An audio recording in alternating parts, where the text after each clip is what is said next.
오늘 은혜 받으실 하나님의 말씀은 마태복음 6장 6절에서 8절까지의 말씀입니다. 마태복음 6장 6절에서 8절까지의 말씀을 다 같이 합독하겠습니다. 너희는 기도할 때에 내 골방에 들어가 문을 닫고 은밀한 중에 계신 내 아버지께 기도하라. 은밀한 중에 보시는 내 아버지께서 갚으시리라.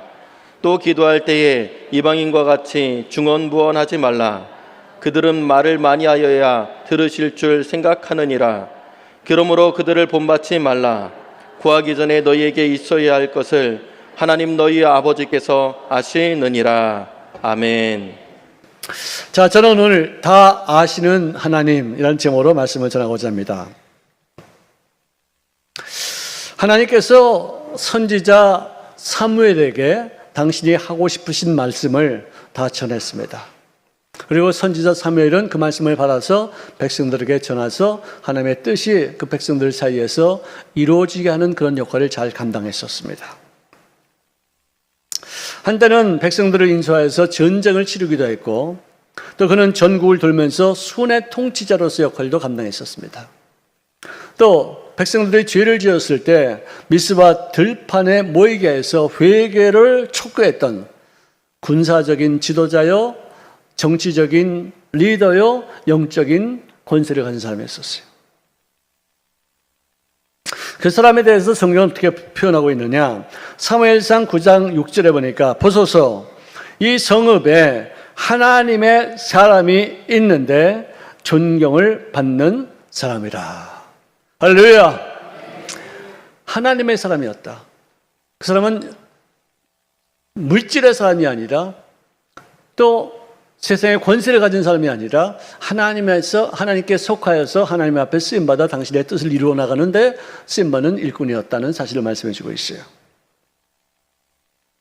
자, 그런 상황에서 사울이 보통 그냥 평범한 청년이었습니다. 이 사람의 아버지 기스라는 사람이 암나귀를 잃었는데, 당시 이 나귀는 귀족층에서 자기들의 위험을 과시하기 위해서 타고 다니던 그런 교통수단이었었어요. 굉장히 비싼 값에 거래가 되었고, 순나귀보다도 암나귀의 값이 더 쳐주는 그런 상황이었다고 합니다.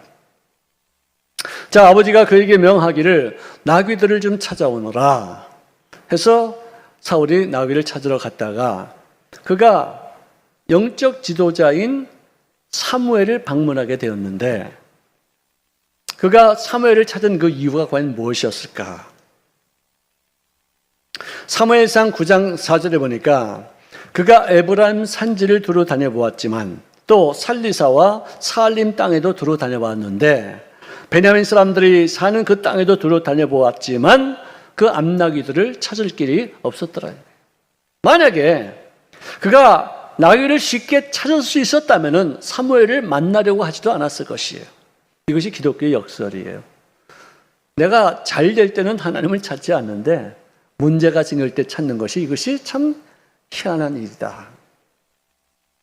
걱정거리가 있을 때, 시련이 있을 때, 그것 때문에 괴로움이 있을 때 한 치 앞도 앞으로 나갈 수 없는 그런 절벽 끝에 서 있는 그 순간에야 비로소 인간은 옷깃을 여미고 무릎을 꿇으면서 전능자를 찾아 앞으로 나가는 그런 모습을 보이고 있어요.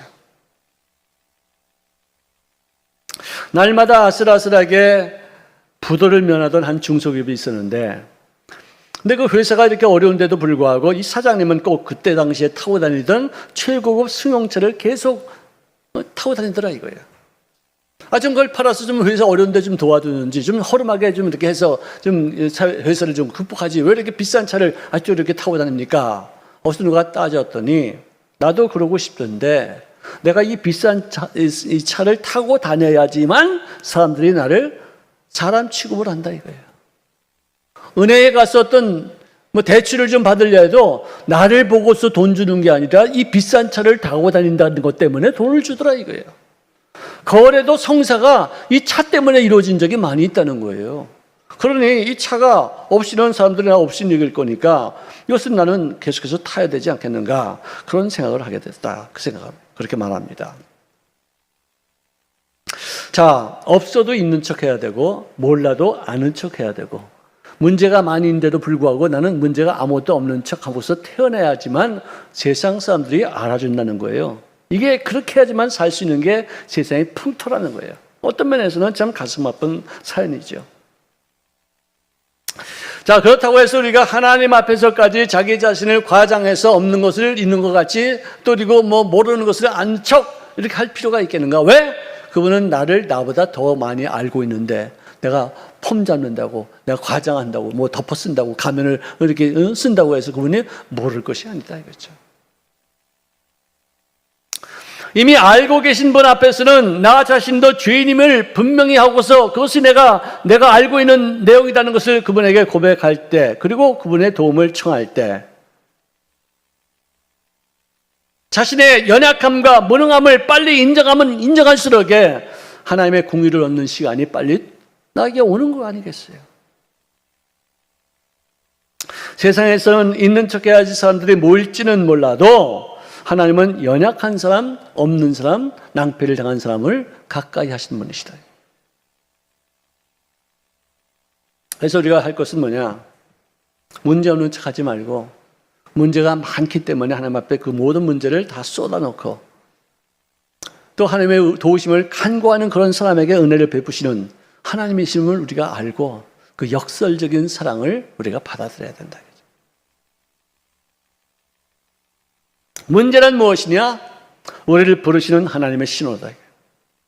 고난이라는 것이 무엇이냐? 하나님을 더욱 간절하게 찾으라는 사인이다. 왜 우리가 절망 가운데 빠지느냐? 너희 인간의 힘으로 할 수 없기 때문에 이제는 전능자가 되시는 그 하나님의 도우심을 구하라는 표시다. 그러므로 문제가 있으면 감추지 말고 나 연약함을 그대로 있는 그대로 주님 앞에 고백하면서 하나님 도와주시옵소서. 나 어찌할 바를 모르겠으니 하나님 나의 발걸음을 주장하시고 인도하여 주시옵소서. 나의 눈을 뜨게 하시고 제 말씀을 듣게 하시고 올바른 방향을 선택하게 해달라고 간절히 나의 괴로움을 털어놓으면서 하나님 앞에 기도해야 될 그런 것이 우리들의 모습이에요. 할렐루야. 근데 진짜 문제는 뭐냐? 극심한 어려움 가운데 처해 있음에도 불구하고 하나님을 피해 숨는다는 거예요. 아담과 하와가 선악과를 알게 하는 나무 열매를 먹고 나서 그들은 스스로가 자기 수치를 무화과 나무 잎으로 가리고 나서 깊은 숲에 하나님이 안 보이실 것이라고 생각하는 어떤 그런 곳에 숨었더라 이거죠. 이게 문제였었어요. 하나님은 그들을 위해서 짐승을 잡아서 죽여 흘린 피를 통해서 얻어지는 가죽을 갖고서 만든 옷을 그들에게 입혀주기까지 그들은 그 속에 버티고 있었어요. 자기가 홀로 고립되어 있었어요. 숨어 피해 있었어요. 그런데 그것이 문제 해결되느냐? 전전긍긍하는 거예요. 그 고통을 피하기 위해서 쾌락을 찾습니다. 뭐 다른 일에 어떤 몰두합니다. 여행을 갑니다. 그래도 그 문제 해결되지 않고 그냥 점점 더 골마지는 거예요. 깊어지는 거예요. 여러분, 천국은 결코 강한 사람들이 가는 곳이 아닙니다. 천국은 강한 척하는 사람들의 나라가 아닙니다. 자기 문제를 알고 나는 죄인입니다. 그렇지만 용서받아서 정결해진 사람입니다를 고백하는 사람들이 가는 곳이 천국이에요. 또 나는 무능하지만 성령의 능력으로 사는 사람입니다라고 고백하는 사람들, 나는 약하지만 하나님의 능력으로 강해지는 모습으로 인생을 살았다고 해서 고백하는 사람들이 가는 곳이 그것이 하늘나라예요. 하나님 없이는 난 만세 아무것도 할 수 없습니다. 이것을 아는 사람들이 모이는 곳이 천국인 줄로 믿으시기를 바랍니다. 사울은 나귀를 찾지 못했기 때문에 하나님 앞에 나가는 거예요. 선지자께서 알려주셔야 할 텐데, 저분이 우리 나귀가 어디 있는지를 좀 알려주면 좋을 텐데, 정말 내가 이걸 찾지 못하고 하면 아버지가 얼마나 실망하실까? 내가 효자로서 정말 아버지의 기쁨이 되어야 될 텐데 이렇게 나도 찾지 못하겠으니 어떻게 되겠는가? 선지자님 분리 말씀해 주시옵소서 하는 마음으로 찾아간 거예요. 그랬는데 아무 묻지도 아니하고 사울을 딱 보자마자 너 사흘 전에 암나귀를 잃었지? 염려하지 마. 그거 찾았어. 할렐루야. 찾았다고 그래. 지금 아직도 없는데. 예언적인 말씀이에요. 이미 꿰뚫어 보고서 하나님의 뜻을 그에게 전했던 것입니다. 자, 이렇게 되면은 사울이 사무엘을 찾은 이유는 뭐냐? 나귀가 어디 있는지를 찾기 위해서 방문한 거예요. 그럼 방문 목적이 그거였었어요. 근데 그럼 이제는 자기의 모든 문제는 다 해결된 거 아니에요? 완성된 거 아니에요? 그런데 하나님과 그와의 거래는 끝나지 않았어요. 하나님은 그에게 일이 아직도 할 일이 있으셨던 거예요. 이 대목에서 우리가 명심해야 될 한 원리가 있다면은 하나님과 우리와의 관계는 일방통행이 아닌 거예요. 쌍방통행이 돼야지 된다는 거예요. 우리가 하나님께 드릴 말씀이 있다면은 하나님께서도 분명히 우리에게 하실 말씀이 있다라고 전제해야 되는 거예요. 내가 하나님께 모든 말씀을 드리고 나서는 아멘 하고서는 떠나는 게 그게 기도가 아니라니까요. 하나님의 음성을 들을 때까지 기다리는 것이 기도예요.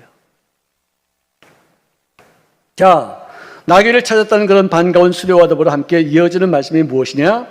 온 이스라엘이 사모하는 자가 누구냐? 너와 너희 아버지의 온 집이 아니냐? 이게 무슨 말이야 이게? 왜 갑자기 이런 말이 나와? 도저히 이해할 수 없는 얘기고 뜻밖의 말씀이었었어요.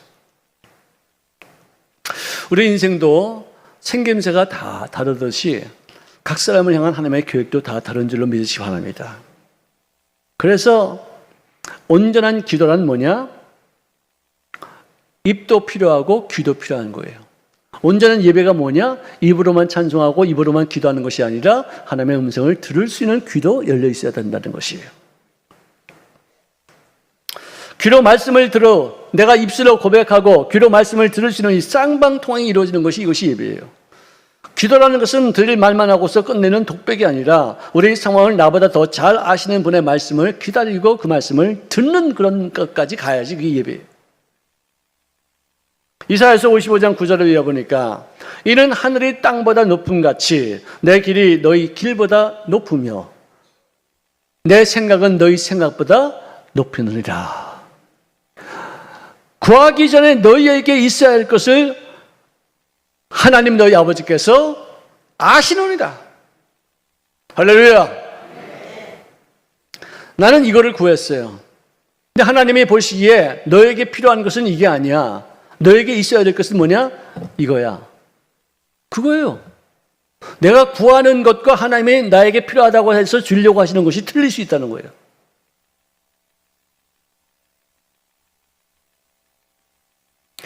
제가 며칠 전에 신방을 갔는데 어떤 젊은 청년들이 내외가 사시는 곳인데 그 부인께서 하시는 말씀이 전세 살던 아파트에서 그 주인이 나가라고 그러더래요. 맨 처음에 거기 전세일 때는 오래 거기서 살라고 그랬는데 아마 그 주인에게 무슨 문제가 생겨서 돈이 필요한지도 모르지만 어쨌든 나가라고. 그래가지고 값을 올려달라면 올려줄 수 있는데 나가려고 그러니까 그동안 많이 이스라엘 다니면서 많이 힘들었는데 갑자기 그러니까 너무나도 힘들어서 그냥 눈물이 그냥 펑펑펑 막 쏟아지더래요. 너무 남담하더래요. 이것만큼은 하지 말았어야 될 건데 꼭 왜 이런 일들이 나에게 일어날 것인가. 정말 너무 괴롭더래요. 그래서 남편과 상의해서 정말 너무나도 어렵고 힘겹게 은행 대출을 받아서 겨우 아파트를 구입해서 매달 갚아나갔어요. 근데 몇 년, 한 5, 6년이 지나고 나니까 지금은 당시의 가격보다도 훨씬 더 많이 오른 상태고요. 만약에 그때 당시에 그 가격으로 이렇게 생각해서 지금 집을 살려고 했었다면 절대로 못 살 수밖에 없는 그런 형편이 됐더래요. 근데 지금 보니까 자기 집이라고 하는 게 하나가 있거든? 네? 그때 만약에 전세로 전세에서 쫓겨나오지 않았으면은 그때 그 집에서 아직도 그러고 살았을 거래.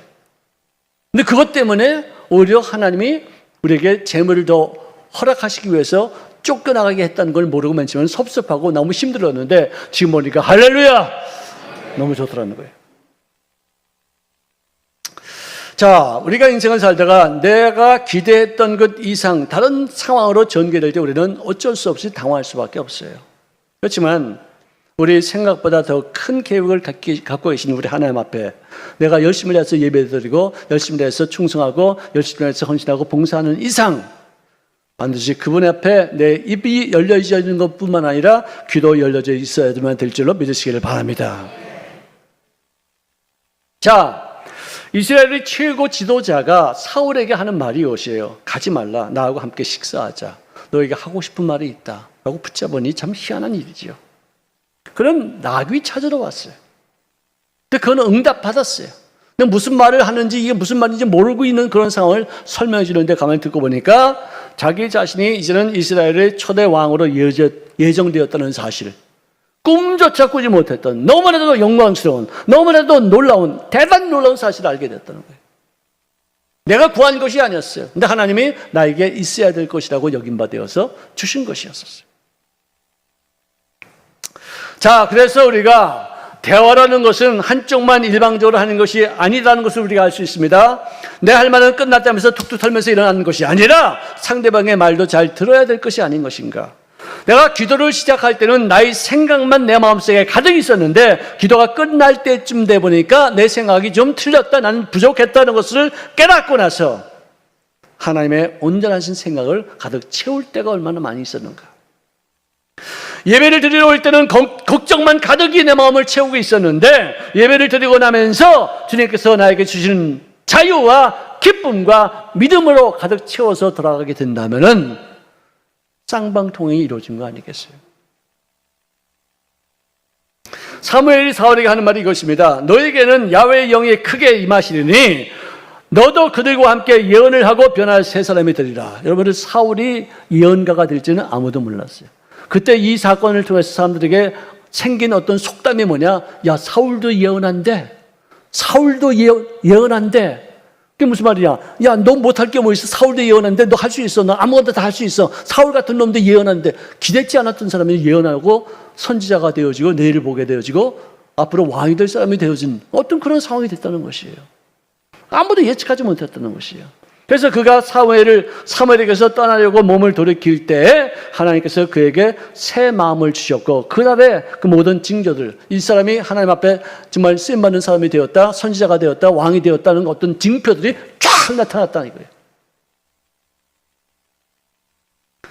사울은 이제 더 이상 집에 들어와서부터는 예전의 사람이 아니었었습니다. 비전을 허락하시는 분이 하나님이시고 예언적인 어떤 역사를 이룰 수 있는 어떤 기능도 하나님이 주시는데 그 비전을 통해서 당신의 뜻을 이루어 나가는 힘도 지혜도 주신 줄로 믿으시기를 바랍니다. 그로서는 얼마 후에 왕이 되었어요. 하나님의 성령으로 사는 새로운 인생을 시작했는데 언제까지느냐? 하나님과 쌍방으로 모든 것이 통할 때는 이런 것이 가능했었어요. 근데 일방적으로 자기의 의사만 주장할 때 보니까 그는 나중에 비참하게 자살하는 그런 형국으로 인생을 마치게 되었어요. 사울은 정말 우리가 이해할 수 없는, 신학적으로 도저히 이해할 수 없는 부분들이 많이 있어요. 어떻게 이렇게 하나님 앞에 택함 받아서 성령으로 기름 부음 안 받고 정말 취해서 주를 위해서 열심히 해서 일하다가 다윗을 시기해서 그를 미워하고 나서부터는 이제는 일방적인 통행이 되어져서 그 사람은 죽이겠다는 마음만 생각만 하게 되고 하나님의 뜻은 외면한 채 그러고서 10년을 쫓아다니다가 결국 비참하게 최후를 마치는, 참 도저히 이해할 수 없는 일이에요. 궁극적인 어떤 그 결론은 그것입니다. 내가 하나님과 쌍방으로 통하면서 삶을 사느냐, 아니면 내 주장만 하느냐, 이 차이예요. 모세는 떨기나무가 있는데 거기 불이 붙었는데도 떨기나무가 사그러지지 않는 것을 보고서 너무 이상하다, 신기하다, 이게 왜 이럴까, 이건 무슨 일일까 하고서 궁금해서 왔어.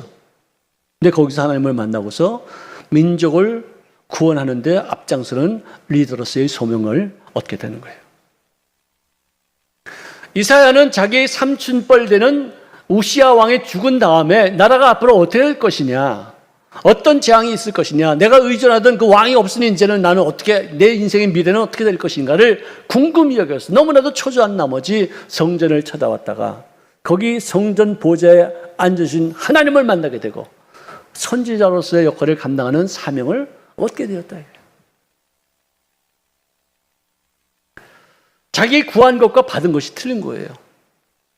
또 미문가에 앉아있던 그 나면서부터 안전뱅이가 구걸하고 있었어요. 근데 요한과 베드로가 지나가다가 가만히 쳐다보니까 이 사람은 뭘가 얻을까, 물질을 얻을까, 돈을 좀 얻을까, 뭐 음식을 줄까 싶어서 빤히 쳐다보고 있었어요. 이 사람이 구하는 건 뻔했었어. 그런데 베드로가 말하기를 은과 금은 나에게 없거니와 내가 있는 것을 너에게 주노니 나사렛 예수 그리스도의 이름으로 일어나 걸어라! 거기서는 그 사람의 손을 잡고서 일으키니까 발과 발목에 힘을 얻고 그가 걷기도 하며 뛰기도 하며 춤추며 하나님 앞에 찬양하면서 성전에 들어갔더라. 할렐루야. 만약에 거기서 이 안전뱅이가 신기하다 이러고 나서 정말 잊어버렸네. 돈 좀 주세요. 먹을 것 좀 주세요. 이게 되겠어요, 이게? 이 형국이 이게 되는 거, 이게 맞는 말이에요, 이게? 너무나도 욕망스러운 걷는 그런 상황에서 이제는 나는 됐어. 나는 이제는 필요 없어. 이제는 나 혼자 살 수 있어. 나는 열심을 다해서 최선을 다해서 이제는 내 인생을 아름답게 꾸밀 그런 꿈에 젖어 있지. 거기서도 또 돈 달라고 그럴 거예요? 이거를 제가 오래전에 마라톤이라는 영화를 봤어요. 거기서 자폐아 윤초원이라는 사람이 한 몇 살, 한 20살 채 안 된 그런 청년인데 심리적으로는 아주 어린애죠. 정말 한심하네요. 근데 엄마가 걔를 보니까 너무 게으르고 너무 움직이려고 들지 않으니까 내가 분명히 얘보다 먼저 죽을 텐데 얘 혼자 어떻게 살 건가 싶어서 이 근육을 좀 키우자. 다리 근육이며 이 엉덩이 근육을 좀 키우자 해서 산을 데려다니는 거예요. 안 움직이니까 먹을 걸 주고서 이런 식으로 강아지에게 먹을 걸 주고서 하듯이 한번 화면 한번 보시기 바랍니다.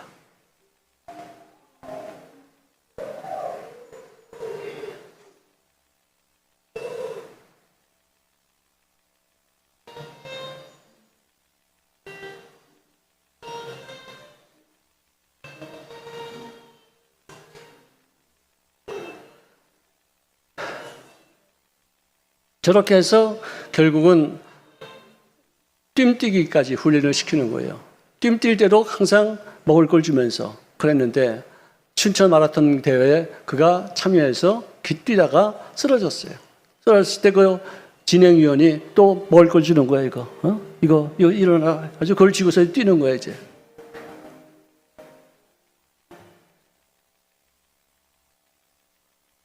그런데 그를 떨구는 거예요. 나는 이제 더 이상 이거 필요 없어. 이것 때문에 뛰지 않아. 나는 혼자 뛸 수 있어. 나는 어머니의 뜻을 알았어. 난 내 스스로 내 의지를 갖고 뛸 거야. 더 이상 이것이 내 인생의 동기 목표가 됐을지는 몰라도 더 이상 나에게 인생의 수단이 될 수 없어. 예수 믿는 게 그거예요. 우리는 문제가 있어서 하나님을 찾았어요.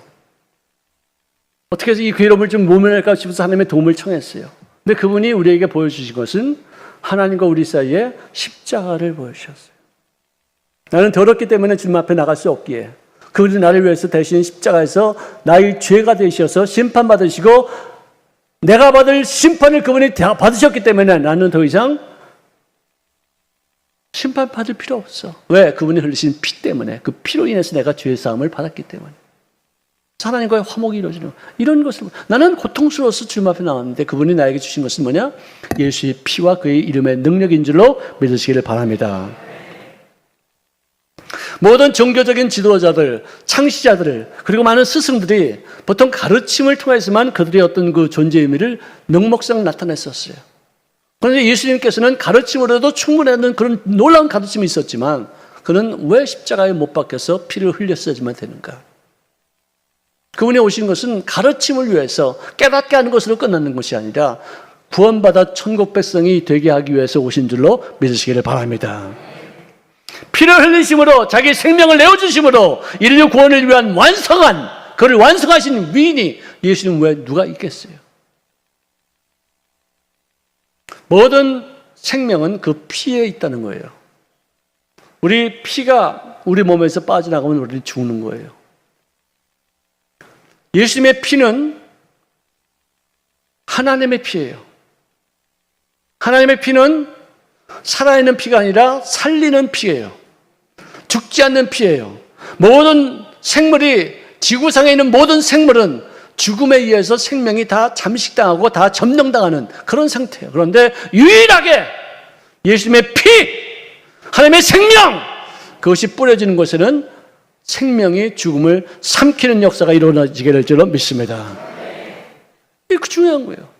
아니 나는 참 어려워서 주님 앞에 나오는데 나에게 이런 귀중한 생명의 피가 있음을 깨닫게 하시고 예수의 이름의 권세가 어떤 것인가를 알게 하셔서 우리를 하여금 기도하게 하시고 대적하게 하시고 말씀을 통해서 우리들의 의식을 새롭게 만들어 주시사 운명을 변화시키며 영생의 복을 누리게 하신 줄로 믿으시기를 바랍니다. 그만큼 그 이름에는 가치가 있고 그만큼 그 보혈에는 생명의 능력이 있음을 믿으시기를 주의 이름으로 축원합니다. 그것을 믿고 우리가 활용해야죠. 밤낮 낙심하고 좌절하지 말고 예수의 이름의 권세를 우리가 인식하고 예수의 피 권능이 얼마나 큰 것인가, 정말 죽음까지도 삼키는 그런 능력이 있는데 왜 내가 염려하고 왜 내가 낙담할 수 있겠는가, 그를 생활 속에 적용해서 능히 이기는 자의 삶이 되시기를 주의 이름으로 축원합니다.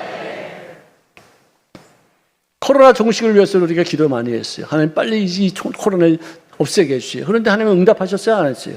언젠가는 응답하시겠지만 아직 응답하지 않으셨어요. 그 대신에 너희들이 이것을 구했지만 너희들에게 있어야 될 것이 무엇인데가 하나씩 줄게. 환경이 좋아졌어요.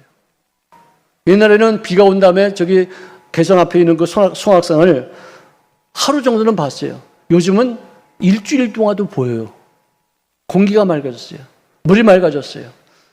고기들이 막 생겨요. 또 없어졌던 멸종되었던 어떤 동식물들이 우리가 막 발견되어지고 막 그래요. 환경이 개선되는 거예요. 거기다가 지금은 환자들이 감소해서 병원이 운영이 되지 않을까 말까 하는 그럴 정도 위기예요. 왜? 밤낮 손 닦잖아 우리. 옛날에는 손 닦는 거면 하루에 한 10번 닦았을까? 지금 20번, 30번 닦아. 할렐루야! 거기다 또 마스크를 써가지고 그냥 미세먼지고 아무것도 못 들어와. 바이러스 아무것도 못 들어와. 그리고 공기 정한 거. 그리고 또 코를 따뜻하게 하니까 감기도 없어. 몸도 건강해져. 또 저항력도 생겨요. 여러분들, 암이 왜 생기느냐? 온도가, 우리 체온이 떨어져서 암이 증식되는 거예요. 열이 나면은 암이 증식되지 못해. 여러분들, 닭이 암 걸린 거 봤어요? 닭은 39도야. 닭 만져보세요. 뜨끈뜨끈하지. 암 안 걸려! 여름에 너무 찬 음식들 막 먹지 마세요. 땀 많이 흘린다면 맛있는 거 한 번 정도는 좋지만 밤낮 찬 거 먹으면 이 몸이 체온이 낮아져서 암세포가 증식한다는 겨. 할렐루야.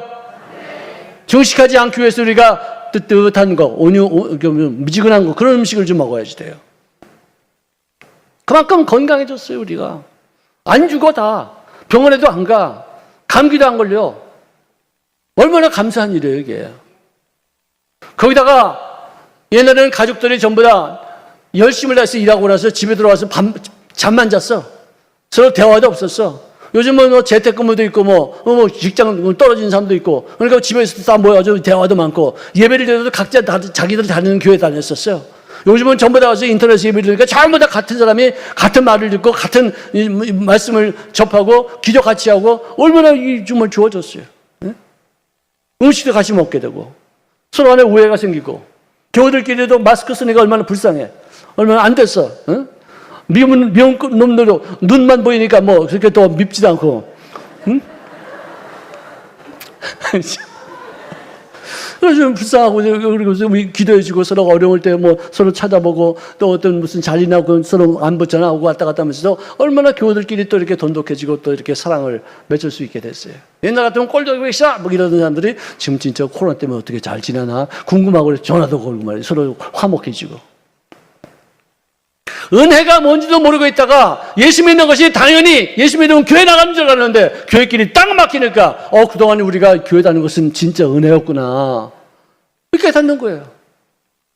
진짜 은혜가 무엇인지 하나님의 막으시면 우리가 못할 게 정말 상상도 못한 일들도 우리가 하지 못하는 경우가 얼마나 많이 있어요.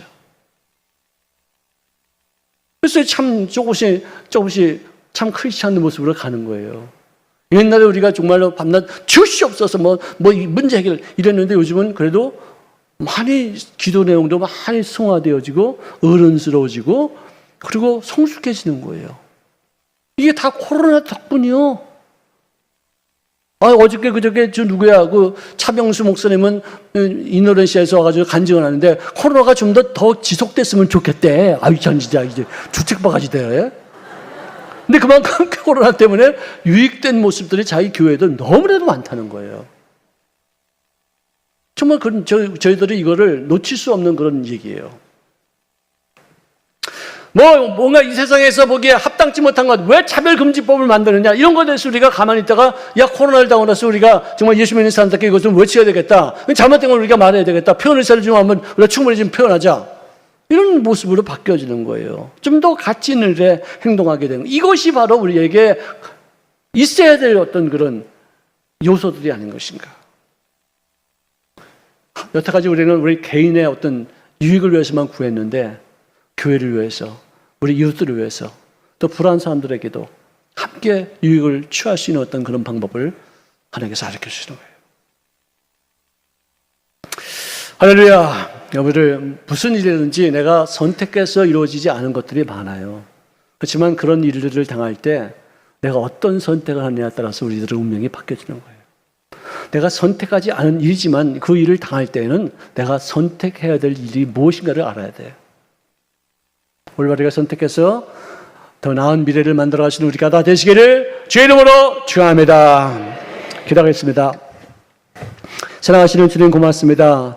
우리가 구하는 것도 하나님의 응답하시겠지만 정작 우리에게 필요한 것이 무엇인가를 깨닫는 자를 되어지게 하기 위해서 우리에게 당신이 나에게 있어야 될 것을 주심을 알게 도우셨사오니 감사합니다. 이런 내 중심적으로 인생을 살지 않게 도와주시옵시고 하나님의 원하시는 바의 모습으로 우리의 모습을 갖춰가는 지를 되어지게 역사하여 주시옵소서.